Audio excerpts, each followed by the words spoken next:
దేవుని పరిశుద్ధ నామంలో మీ అందరికీ ప్రత్యేకమైన శుభములు, అలాగుననే ఆశీర్వాదము కలుగును గాక. ఈరోజు దేవుని వాక్యము, దేవుని మాట ఆదికాండము 4వ అధ్యాయము. ఈ 4వ అధ్యాయంలో మనందరికీ బాగా పరిచయమైన ఒక సంఘటన రాయబడ్డది.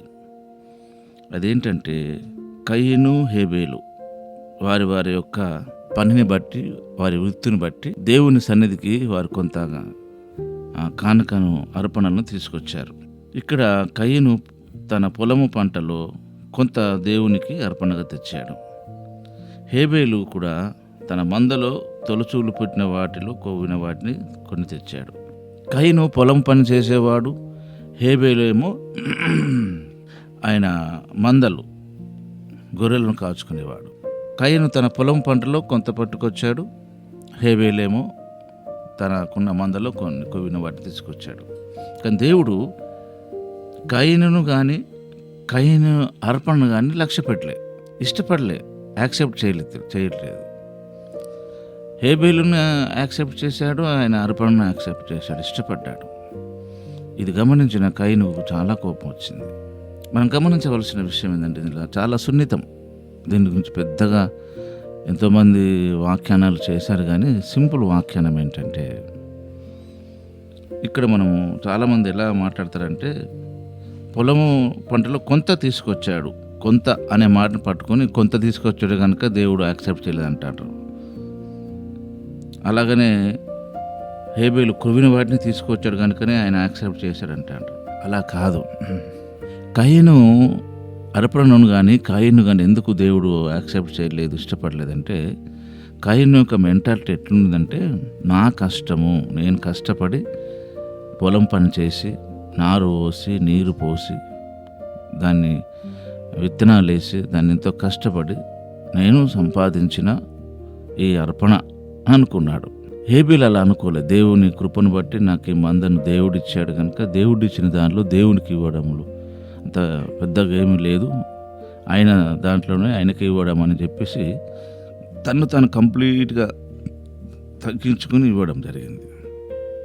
ఇదే సేమ్ మ్యాటర్ దినవృత్తాంతముల మొదటి గ్రంథము చివరిలో రాయబడ్డది. మీరు ఆ మాట చూడండి. దినవృత్తాంతములో చివరి అధ్యాయమైన 29వ అధ్యాయములో 12వ వాక్యము 13వ వాక్యం. ఐశ్వర్యమును గొప్పతనము నీ వలన కలుగును. ఐశ్వర్యము అలాగనే గొప్పతనము నీ వలన కలుగును. నువ్వు సమస్తము ఎలువాడవు. బలమును పరాక్రము నీ దానములు. హెచ్చించువాడవును, అందరికి బలం ఇచ్చేవాడవు నీవే. మా దేవా, మేము నీ కృతజ్ఞతలు చెల్లించున్నాము. ప్రభావం గల నీ నామమును కొనియాడుచున్నాము.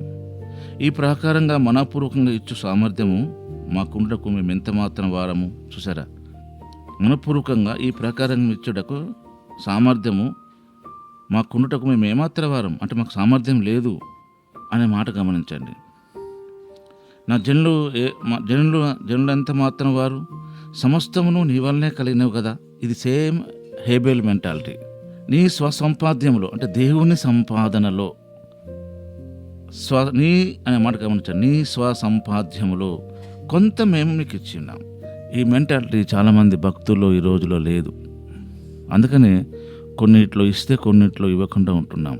దేవుడు మనకిచ్చిన ప్రతి దానిలో వరకట్నంలో కానీ, ఇంకా వేరే కానీ మీకు ఏదైనా సరే, ఏ రూపకంగా వచ్చినా సరే, మీకు అందరికీ అర్థమవుతుంది ఈ వాక్యం. ఇంకా పూర్తిగా ఓపెన్గా చెప్పడం బాగోదు, కానీ చెప్పట్లేదు నేను. మీకు వచ్చిన 10 రూపాయలలో రూపాయి దేవునికి ఇవ్వాలి, అదే రూపంగా వచ్చినా సరే. ఇది నాది అంటే వెంటనే నువ్వు కయీను స్వభావం కలిగిన వ్యక్తివి, అది దేవుడు యాక్సెప్ట్ చేయడు, నిన్ను కూడా యాక్సెప్ట్ చేయడు. ఇంకొక విషయం గమనించాలి, దేవునికి తక్కువనా మీకు మిమ్మల్ని అడిగేది? మనల్ని దేవుడు ఆయనకు తక్కువై మనల్ని అడుగుతున్నాడా, లేక పాస్టర్ గారికి తక్కువై పాస్టర్ గారికి ఇవ్వమంటున్నాడా? మీరు హెచ్కేల్ గ్రంథం గమనిస్తే పాస్టర్ గారికి ఇచ్చిన ప్రతిదీ కూడా ఆయనకి ఇచ్చినట్లే, ఆయనకి ఇచ్చిందంతా పాస్టర్ గారికి ఇచ్చినట్లే. అంటే దేవుని చేత పిలువబడిన సేవకునికి వేరే పాలకు కానీ, వేరే పార్టిసిపేట్మెంట్లు కానీ, వేరే స్వాస్థ్యమే కానీ ఆయనకు లేదు. యాక్చువల్గా ఉండొద్దు పాస్టర్ అన్నట్టు ఆయనకి. వాళ్ళ తల్లిదండ్రుల దాంట్లో కానీ ఇంకేదేంట్లో కానీ పాలిభాగస్తులు కాకూడదు. పాలు భాగస్థం ఉండద్దు, వేరే స్వాస్థ్యం ఉండదు. నిస్వార్థంగా దేవునికి తను తానుగా పనిచేయాలి దేవుని కొరకు. మనమందరము ఆయా ఉద్యోగరీత్యా, వ్యాపారీత్యా మనకు వచ్చిన ప్రతి దానిలో ఇది దేవునిది, నీ సంపాద్యం అనుకో, నీ సంపాద్యము అనే మాట గమనించాలి. ఇది నాది అనేది ఏమీ లేదు. నాది అనేది అంటే కయీను లాంటి మనస్తత్వమే. మరి కయీను దేవుడు అలక్ష్యం చేశాడు, ఆయన అర్పణను అలక్ష్యం చేశాడు. చివరికి దేశ దిమ్మరైపోయాడు. కనుక ఆత్మీయ జీవితంలో ఈ కయీను హేబేలు విషయంలో మనం ఎప్పుడు మనసులో ఉంచుకొని ఇప్పటి వరకు మనం కలిగినంత కూడా దేవునిదే, మనదంటూ ఏదీ లేదు. ప్రతి దానిలో దేవునికి భాగం ఇవ్వడము, వాక్యోపదేశం పొందిన వారు వాక్యోపదేశము చెప్పిన వారికి అన్ని పదార్థాలు, మంచి పదార్థాలలో భాగం ఇవ్వాలి అన్నాడు. ఈ ఫండమెంటల్ని ఎప్పుడు మర్చిపోకుండా మనం చేస్తే నిజంగా మనల్ని బట్టి దేవుడు సంతోషిస్తాడు, మనల్ని దీవిస్తాడు. పరిశుద్ధుడైన మా తండ్రి, నీ వందనాలు చెల్లిస్తున్నాం.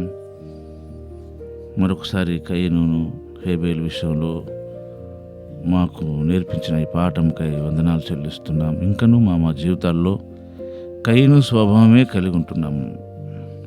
కనుక దయచేసి మేము సిరికిని మీకును దాసులుగా ఉండలేము. కనుక ఈ విషయాన్ని సత్యాన్ని గ్రహించి మీకు దాసులుగా ఉండటకు సహాయపడమని, అలాంటి సమర్పణ కలిగి ఉండటకు మమ్మల్ని మేమే మీకు అప్పగిస్తుండగా మమ్మల్ని అంగీకరించమని యేసు నామములోనే ప్రార్థిస్తున్నాము తండ్రి. ఆమేన్.